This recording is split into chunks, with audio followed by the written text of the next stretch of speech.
আসসালামু আলাইকুম ইমরান। অদ্ভুত মনোমায়া গল্পের পরবর্তী পার্টে আপনাদেরকে স্বাগতম। নাদিয়া উদয়ের কোল থেকে উঠে দাঁড়ায়। আপনি আমার পেছনে এসে কেন দাঁড়িয়েছেন? ভুল বললে, আমি দাঁড়াইনি, বসে আছি। ওই একই হলো, পেছন থেকে কেন বসেছেন? তো কোথায় বসবো? ডান পাশে তো টুল রেখে দিয়েছো, আর বাম পাশে বসার মতো জায়গা আছে। তাই বলে ভূতের মতো আচমকা কথা বলে আমাকে চমকে দেবেন? এখন আবার আমার দোষ ধরছেন? কি? আমি ভূত? আমি ভূতের মতো আচমকা কথা বলেছি? হ্যাঁ। তুমি কোন কল্পনা সাগরে ডুবেছিলে? আমি যে ওখান থেকে এখানে আসলাম তুমি বুঝতে পারলে না কেন? আর আমাকে বলো ভূত? বজ্জাত মেয়ে একটা। নাদিয়া তর্ক না বাড়িয়ে উদয়ের দিক থেকে ঘুরে দাঁড়ায়। চুলগুলো হাত দিয়ে খোপা করে হেয়ার ব্রাশ বাড়িয়ে দেয় উদয়ের দিকে। উদয় ব্রাশ হাতে নিয়ে বলে, যাও কফি নিয়ে আসো। নাদিয়া রুম থেকে বেরিয়ে যায় কফি নিয়ে আসার জন্য। উদয় নিজেকে আয়নায় দেখে, নাকটা লাল হয়ে গেছে। নাকে আবার হাত বুলায়। তারপর চুলগুলো ব্রাশ করে নেয়। ঈশা নামাজ আদায় করে নেয় দুইজন একসাথে। তারপর খাবার এনে উদয়কে খাওয়ায়, নিজেও খায়। মেডিসিন খাওয়ায়। কিছু সময় বসে থাকার পর উদয়কে ওয়াশরুমে নিয়ে যায় ফ্রেশ হওয়ার জন্য। রুমে এসে বেড ঠিকঠাক করে নেয় শোয়ার জন্য। ওয়াশরুম থেকে উদয়ের ডাক শুনে ওকে নিয়ে আসে। উদয়কে বেডে বসিয়ে রেখে খালি প্লেট বাটি নিয়ে রুম থেকে বেরিয়ে যায় নিচে রেখে আসার জন্য। উদয় লম্বা হয়ে শুয়ে পড়ে। কয়েকদিন ধরে অফিসের কাজের চাপ নেই খুব একটা। আজ যা কাজ ছিল সেটুকু বিকালে কমপ্লিট করে রেখেছে। এখন শুধু শুধু শুয়ে থাকলেও ঘুম আসবে না, তাই ফোনটা নিয়ে মুভি দেখতে শুরু করে। কয়েক মিনিট পরেই নাদিয়া রুমে ফিরে আসে। ডোর লক করে ওয়াশরুমে প্রবেশ করে। ফ্রেশ হয়ে এসে মুখে ক্রিম লাগায়। চুলগুলো ব্রাশ করে বেনুনি করে। বেডের দিকে তাকিয়ে দেখে উদয় মনোযোগ দিয়ে ফোনের স্ক্রিনে তাকিয়ে আছে। নাদিয়া লাইট অফ করে ড্রিম লাইট অন করে তারপর উদয়ের পাশে দুই হাত দ্রুত রেখে শুয়ে পড়ে। উদয় ঘাড় ঘুরিয়ে নাদিয়ার দিকে তাকায়। তারপর আবার ফোনের স্ক্রিনে তাকায়। কিছু সময় অতিবাহিত হয়ে যায়। উদয় আবার নাদিয়ার দিকে তাকায়। ঘুমিয়ে পড়েছো? নাদিয়া সাড়া শব্দ করে না। উদয় আবার ডাকে, নাদিয়া। নাদিয়া ঘাড় ঘুরিয়ে উদয়ের দিকে তাকায়। প্রায় ঘুমিয়ে পড়েছিল। কিছু লাগবে? এদিকে আসো তো। কেন? আসতে বলেছি, আসো। একটা জিনিস দেখাবো। নাদিয়া একটু এগিয়ে আসে। আরও একটু আসো, না হলে ভালোভাবে দেখতে পারবে না। নাদিয়া আরেকটু চেপে আসে উদয়ের দিকে। উদয় কটমট করে তাকায়। হাতের ফোনটা পাশে রেখে নাদিয়াকে টেনে নিজের কাছে নিয়ে আসে। দুজনের মাঝে একটুও দূরত্ব নেই। তারপর পাশ থেকে আবার ফোনটা হাতে তুলে নেয়। তারপর নাদিয়ার মুখের দিকে তাকিয়ে বলে, দেখো, কত সুন্দর একটা মুভি। আমি দেখবো না, আপনি দেখুন। মনোযোগ দিয়ে দেখবে। চোখ এদিক ওদিক সরালে খবর আছে। নাদিয়া বিরক্ত হয়। মুভি দেখানোর জন্য ওর কাছে ঘুম ভাঙিয়ে দিল বদলোক একটা। নাদিয়া কাঁধ হয়ে শুয়ে ফোনের স্ক্রিনে তাকিয়ে থাকে। Horror movie. নাদিয়ার কেমন ভয় ভয় লাগছে। এই ভূতের মুভি নাকি কত সুন্দর মুভি। উদয় ফোন মুখের কাছে এগিয়ে নিয়ে আসে। দেখতে দেখতে হঠাৎ ফোনের স্ক্রিনে ভয়ঙ্কর চেহারার একটা ভূত চলে আসে। ভূতটা এমন চিৎকার করে ওঠে যে নাদিয়া নিজেই ভয় পেয়ে ভূতের সাথে সাথে চিৎকার করে উঠে বসে। শক্ত করে জড়িয়ে ধরে উদয়কে। উদয়ের হাত থেকে ফোন পড়ে যায় পাশে। উদয় পরপর দুবার ভয় পেল। প্রথমবার ভূতটা দেখে ভীষণ ভয় পেয়ে গিয়েছিল। তারপরেই মাথায় শয়তানি বুদ্ধি চাপে। ও নিজেই যখন ভয় পেয়েছে, নাদিয়া তো তাহলে ভয় পাবেই শিওর। তারপর নাদিয়াকে ডেকে তুলে জোর করে সিনটুকু দেখালো। আর এবার নাদিয়ার চিৎকার শুনে ভয় পেয়ে গেছে। নাদিয়া। নাদিয়া কিছু বলে না। ভয় পেয়ে অজ্ঞান হয়ে গেল নাকি? নাদিয়া, এই নাদিয়া। নাদিয়া মুখ তুলে তাকায়। ভয় পেয়েছো? এটা কেমন প্রশ্ন? ভয় না পেলে এত জোরে চিৎকার করতো নাকি? আর ওকে জড়িয়ে ধরতো নাকি? ভয়ে নাদিয়া ঠোঁট জোড়া তিত্তির করে কাঁপছে। হার্টবিটের শব্দ স্পষ্টভাবে শুনতে পাচ্ছে উদয়। কাপা কাপা গলায় বলে, এই ভূত দেখানোর জন্য আপনি আমার কাছে ঘুম ভাঙিয়ে দিলেন? তুমি যে এত ভীতু আমি কি জানতাম নাকি? সামান্য জোকারের মতো ভূত দেখে এভাবে কেউ চিৎকার করে? ভূত দেখে ভয় না পেলেও তোমার চিৎকারে ঠিকই হার্ট অ্যাটাক হয়ে যেত আমার। একটুর জন্য বেঁচে গেছি। ওদের মুখে যাই বলুক, ভূত দেখেই প্রথম ভয় পেয়েছিল। এর আগে কত শত হরর মুভি দেখেছে, এরকম ভয় পাইনি কখনো। আজকের মুভির ভূতটা একটু বেশি ভয়ঙ্কর ছিল। ছাড়ো আমাকে, পানি খাও, ভয় কমবে। ওদের কথা শুনে ওকে ছেড়ে দেয় নাদিয়া। শোয়া থেকে উঠে বসে। ফোন বন্ধ রেখে গ্লাসে পানি ঢেলে নাদিয়ার দিকে বাড়িয়ে দেয়। নাদিয়া শোয়া থেকে উঠে বসে। হাত দুটো থরথর করে কাঁপছে। গ্লাসটা কাঁপতে থাকা হাতে শক্ত করে ধরে। ভয়ে ওর গলা শুকিয়ে কাঠ হয়ে গেছে। গ্লাসের সবটুকু পানি খেয়ে নেয় এক চুমুকে। খালি গ্লাস উদয়ের সামনে দিয়ে শুয়ে পড়ে আবার। আজকের মতো ভয় বোধ হয় এ জন্ম আর পায়নি নাদিয়া। উদয় নিজেও পানি খেয়ে শুয়ে পড়ে। দুজনের মধ্যে এক হাত দূরত্ব। নাদিয়া উদয়ের দিকে মুখ করে শুয়ে আছে, চোখ বন্ধ করে। আজকে আর অন্য কাত হয়ে শোয়ার মতো সাহস পায়নি। উদয় ভয়ঙ্কর নাদিয়ার নাম ধরে ডাকে। নাদিয়া ভয়ে আবার চিৎকার করে ওঠে। লেপ্টে যায় উদয়ের বুকে। আবার কি হলো? চিৎকার করছো কেন? ভূত চলে এসেছে? কোথায়? আছে এখানেই। উদয় মুচকি হাসে। ভূতের বুকেই তো লেপ্টে আছে এখন। ঘাড় মুটকে দিলে কি হবে? ওকে ভূত বলা? ছাড়ো আমাকে। না, ভূত মেরে ফেলবে আমাকে। ভূত বলতে কিছু নেই। আছে। উদয় আর কিছু বলে না। আজকের মতো ভয় দেখানো শেষ, আবার আগামীকাল দেখানো যাবে। এখন আবার চিৎকার করলে বাড়ির সবাই উঠে চলে আসবে। উদয় বাম হাত আর পা নাদিয়ার উপর তুলে দেয়, তারপর চোখ বন্ধ করে নেয়। নাদিয়ার ভয় কমে আসতেই শুনতে পায় কারো দ্রুত গতিতে ছুটে চলা হার্টবিটের শব্দ।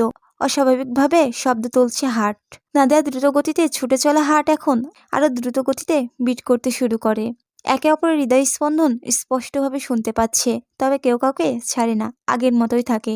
নাদিয়ার আলাদা এক অপরিচিত অনুভূতি হতে শুরু করে। এই অনুভূতির সাথে আগে সাক্ষাৎ হয়নি নাদিয়ার, আজকেই প্রথম। অপরিচিত ভূত হলেও অন্যরকম একটা ভালো লাগা কাজ করছে। ইচ্ছা করছে এভাবেই থাকতে। উদয় শরীরের পারফিউম আর পুরুষালী ঘ্রাণ অন্য দুনিয়ায় ভাসাচ্ছে নাদিয়াকে। নাদিয়া যখন ওর অপরিচিত অনুভূতি বুঝতে পারে, তখন ওর দ্রুত গতিতে ছুটে চলা হৃদয় স্পন্দন থমকে যায়। চোখ খুলে তাকায়, তবে দেখতে পারে না কিছুই। চোখের সামনে উদয়ের শক্তপোক্ত বুক, শরীরে খেলে যায় অদ্ভুত এক শিহরণ, সারা অঙ্গে যেন বিদ্যুৎ খেলে যাচ্ছে। কেঁপে ওঠে নাদিয়া, চোখ বন্ধ করে নেয় আবার। উদয়েরও একই অনুভূতি হচ্ছে। নাদিয়া উদয়ের বাহুবন্ধন থেকে মুক্ত হওয়ার জন্য ছটফট শুরু করে। বিরক্ত হয় উদয়। দিল ওর স্বপ্নের 12টা বাজে। বজ্জাত মেয়ে একটা। তাতে দাঁত চেপে বলে, চুপ করে শুয়ে থাকবে নাকি? ছাড়ুন আমাকে, মামা বাড়ির আবদার। একবার যাবে আবার আসবে, চুপচাপ শুয়ে থাকো, নয়তো চেপে ভর্তা বানিয়ে ফেলবো। নাদিয়া চুপচাপ শুয়ে থাকে। হৃদয় স্পন্দন দ্রুত করতে ছুটতে শুরু করে আবার। যথাসম্ভব চেষ্টা করে নিজেকে শান্ত করার। বড় বড় করে শ্বাস নেয়। উদয়ও নাদিয়ার ব্যতিক্রম নয়, ওরও একরকম অনুভূতি হচ্ছে। তবে এর আগেও একবার এরকম অনুভূতির সাক্ষী হয়েছিল উদয়। ওর কাছে পরিচিত এই অনুভূতি। উদয় জানে এই অনুভূতির মানে। মনের নিষিদ্ধ অনুভূতিরা মাথা চাড়া দিয়ে উঠছে ধীরে ধীরে। তবে নিজেকে শান্ত রাখে উদয়।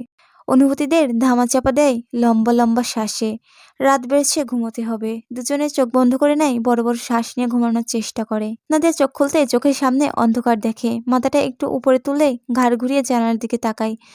সাদা থাই গ্লাসের উপর। সকাল হয়ে গেছে। আজকাল ফজরের নামাজ আদায় করা হলো না।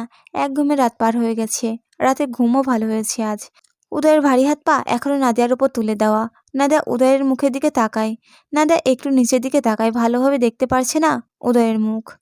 উদয়ের ঘাড়ের দিকে চোখ যায়। ফর্সা ঘাড় বেরিয়ে রয়েছে, একটা তিলও আছে। নাদিয়া চোখ সরিয়ে নেয়। উদয়ের হাত সরিয়ে দেয় উপর থেকে। উঠে বসতে যাবে, তার আগেই উদয় নড়ে চড়ে আবার নিজের হাতে তুলে দেয় নাদিয়ার উপর। নাদিয়া আবার উদয়ের হাত সরিয়ে দেয়। উদয়ের বুকে ধাক্কা দিয়ে একটু সরিয়ে দেয়, তারপর সোফা থেকে উঠে বসে। পায়ের উপর থেকে উদয়ের পা সরিয়ে দেয় আস্তে করে। পাশ থেকে ওড়না দিয়ে গায়ে জড়িয়ে নেয়। বেড থেকে নামার পর তাকায় উদয়ের দিকে। চুলগুলো এলোমেলো হয়ে কপালময় ছড়িয়ে রয়েছে। হালকা গোলাপি ঠোঁট, ফর্সা চেহারা। ঘুমন্ত উদয়কে দেখতে অসম্ভব রকমের সুন্দর লাগছে। এই পুরুষ মানুষটা যদিও স্বাভাবিক থাকতো, তাহলে বোধহয় জীবনেও নাদিয়ার ব্যক্তিগত পুরুষ হতো না। এই পুরুষের বুকে আজ নাদিয়ার পরিবর্তে অন্য কোনো নারী ঘুমিয়ে থাকতো। তবে ভাগ্যই সবকিছু। উদয়ের আর নাদিয়ার ভাগ্য আগে থেকে জুড়ে দেওয়া হয়েছিল। তাই তো উদয় অন্য একজনের বাগদত্তা হওয়া সত্ত্বেও ওদের বিয়েটা হয়নি। ঘুরে ফিরে 1.5 বছর পর নাদিয়ার সাথেই বিয়েটা হয়েছে। উদয়ের দিক থেকে চোখ সরিয়ে নিয়ে ওয়াশরুমের দিকে এগিয়ে যায়। ওয়াশরুম থেকে এসে দেখে উদয় এখনো ঘুমিয়ে আছে। হাত মুখে ক্রিম লাগিয়ে চুলে ব্রাশ করে নেয়। তারপর এগিয়ে যায় বেডের কাছে। উদয়ের পাশে দাঁড়িয়ে উদয়কে ডাকে। বেলা হয়ে যাচ্ছে। উদয়ের ফিজিওথেরাপি মেসেজ করাতে হবে। কয়েকবার ডাকার পর উদয় চোখ খুলে তাকায়। বন্ধ বন্ধ চোখে তাকায় নাদিয়ার দিকে। ঘুম জড়ানো গলায় বলে, কি হয়েছে, ডাকছো কেন? উঠুন, 6:30 বেজে গেছে। আর একটু ঘুমাই। আপনার মেসেজ ব্যায়াম করতে হবে। একবেলা না করলে কিছু হবে না। ডিস্টার্ব না করে ঘুমাতে দাও। নাদিয়ার খেয়াল হয় প্রহর বলেছিল একবেলাও বাদ দেওয়া যাবে না। দুপুরে ঘুমিয়ে নেবেন আবার। এখন উঠুন। বিরক্তিতে চোখ মুখ কুঁচকে নেয় উদয়। রাতে ঘুমিয়েছি অনেক লেট করে, এখন ঘুম ছাড়ছে না। নাদিয়ার টানাটানি জোরাজোরিতে উঠে বসে। চোখ কষলে নিয়ে ঝিম ধরে বসে রইল। কিছু সময় অতিবাহিত হওয়ার পর চোখ পুরোপুরি খুলে তাকায়। ওয়াশরুম থেকে ফ্রেশ হয়ে আসে। মেসেজ, ফিজিওথেরাপি সব করায়। এখন শাওয়ার নেওয়ার পালা। নাদিয়া উদয়কে না ধরে দূরে দাঁড়িয়ে থাকে। এখানে দাঁড়িয়ে আছো কেন? ধরো আমাকে। নাদিয়া বলে না কিছু। উদয় দাঁতে দাঁত চেপে বলে, শাওয়ার নেব আমি ভাইয়াকে ডেকে নিয়ে আসছি। উদয় চোখ ছোট ছোট করে তাকায়। প্রহরকে কেন ডাকতে হবে? আপনার গোসল করতে ভাইয়া সাহায্য করবে। উদয় এক দৃষ্টিতে তাকিয়ে থাকে। এতগুলো দিন ধরে তো নাদিয়াই করেছে সব, আজকে তাহলে প্রহরকে ডাকবে কেন? একটু পরে গতকাল সকালের ঘটনা স্মরণ হয়। এজন্যই আজকে প্রহরকে ডাকতে চাইছি তাহলে। উদয় নাদিয়াকে আশ্বাস দিয়ে বলে, আজকে ভেজাবো না, চলো। নাদিয়া দুদিকে মাথা নাড়ায়। সত্যি বলছি, কিছু করব না আজ। সত্যি বলছেন তো? আমি মিথ্যা বলি না, ধরো আমাকে। ধরো এখন, যদি ভিজিয়ে দেন তাহলে তুমিও আমাকে ভিজিয়ে দিও। এটা আবার কেমন কথা? ওকে তো এমনিতেই ভেজাবে, না ভেজালে গোসল করাবে কিভাবে? নাদিয়া ডোরের দিকে এগিয়ে যায়। ওই শয়তান মেয়ে, কোথায় যাচ্ছ? ভাইয়াকে ডেকে নিয়ে আসতে। দাঁত কিরমির করে বলে, প্রহর আসলে গোসল করব না আমি। আর এখন ওর অফিসের সময় হয়ে গেছে প্রায়। নিজে তৈরি হবে, খাবে নাকি আমাকে গোসল করাবে? বেলা হয়েছে কত দেখেছো? নাদিয়া দাঁড়িয়ে থাকে আগের জায়গায়। আমার খিদে পেয়েছে কিন্তু, ভেজাবেন না কিন্তু। হ্যাঁ, ভেজাবো না, আসো এখন। খেয়ে দেয়ে কাজ নেই, প্রত্যেকদিন আরেকজনকে গোসল করাতে যাব। নিজের গোসলেই নিজে করতে পারি না। নাদিয়া এগিয়ে যায় উদয়কে ধরে। উদয় শাওয়ার নেওয়া শেষ হলে রুমে এনে বসায় বেডে। চুলগুলো ব্রাশ করে দিয়ে খাবার নিয়ে আসার জন্য রুম থেকে বেরিয়ে যায়।